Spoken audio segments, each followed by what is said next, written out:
Bonjour, je suis Olivier de Toulon. Aujourd'hui, je vais vous présenter mon dernier achat qui est un Sirix acheté chez H2R. Alors le Sirix c'est quoi? Outre cette boîte noire, c'est un relais de charge. Alors ce relais de charge, il a un intérêt très intéressant, c'est-à-dire que contrairement à un répartiteur de diodes, il n'y a pas de chute de tension. Donc un relais de charge, ça sert à quoi finalement? Ça sert à charger de manière prioritaire la batterie moteur par rapport à la batterie service. Vous voyez ces deux bornes? Et bien c'est ni plus ni moins en fait une mise en parallèle de la batterie moteur avec la batterie service. Comment ça fonctionne? Ben, tout simplement en mesurant ces tensions. Ce relais est automatique, il n'y a strictement rien à faire, sinon bon évidemment le connecter. Donc quand vous allez démarrer votre moteur, votre alternateur va commencer à débuter.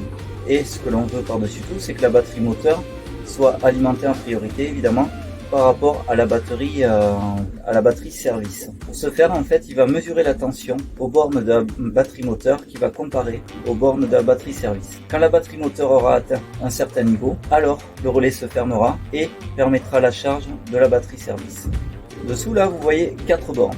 Donc les deux grosses, évidemment, c'est la mise en parallèle des deux batteries. Les deux plus petites en dessous, c'est le moins du relais, donc ça c'est obligatoire. Et ensuite l'autre, c'est le Start Assist. Voici ce dont vous aurez besoin. Donc, évidemment, le fameux relais, les câbles. Ensuite, au niveau des sécurités, le fameux fusible. Alors, ce fusible-là, en fait, il faudra que vous le mettiez entre la sortie qui est ici et le parc service. Ici, c'est l'entrée qui vient directement du parc moteur. Donc ici, la fameuse batterie moteur.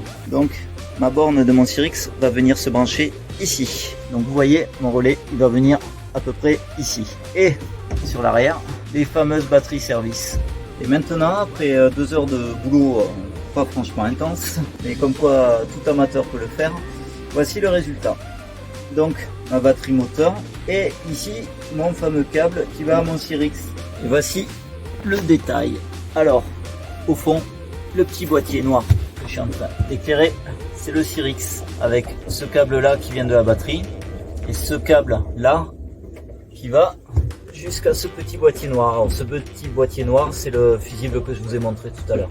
Ensuite, on revient et on vient se connecter ici. Voilà, l'installation quasi terminée. Au bilan, rien de compliqué.